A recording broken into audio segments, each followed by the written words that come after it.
आपण पाहताय चांगलं न्यूज।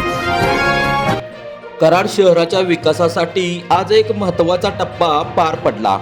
प्रतिसंगमावर झालेल्या कराड नगरपालिकेच्या विशेष अर्थसंकल्पीय सभेत 314 कोटी 98 लाखांचा महाअर्थसंकल्प मंजूर करण्यात आला।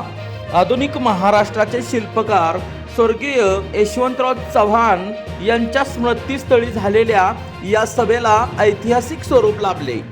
महसुली आणि भांडवली विभागांसाठी मोठ्या तरतुदी जाहीर करण्यात आल्या असल्या तरी अर्थसंकल्पातील तांत्रिक त्रुटीवरून सभागृहात जोरदार खडाजंगी झाली।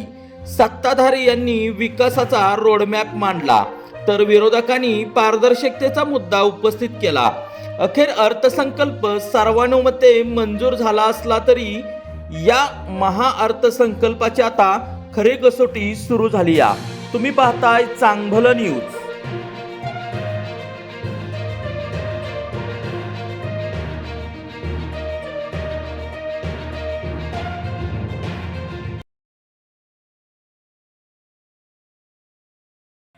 आज या ठिकाणी कराड नगरपालिकेची नवनिर्वाचित बॉडीची पहिली सभा होती। ही अर्थसंकल्पीय अशी सभा स्वर्गीय यशवंतरावजी चव्हाण साहेबांच्या समाधीस्थळावर या ठिकाणी घेण्याचा निर्णय घेण्यात आला।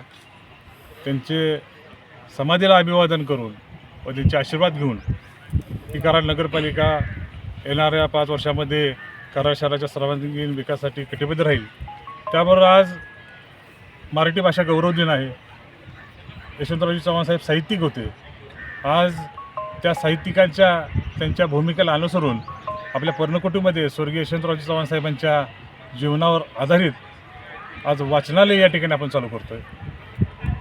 आणि खऱ्या अर्थानं कराड शहरातील साहित्यिक श्रीनिवास कुलकर्णी यांना जो महाराष्ट्र शासनाने विंदा करंदीकर यांच्या नावाने जीवनगौरव पुरस्कार दिला आहे, त्यांचाही येणाऱ्या जनरल बॉडीला कराड नगरपालिका नागरी सत्कार करणार आहे। अर्थसंकल्पीय यशवंतराव चव्हाण साहेबांच्या इथे सभा घेत आहे।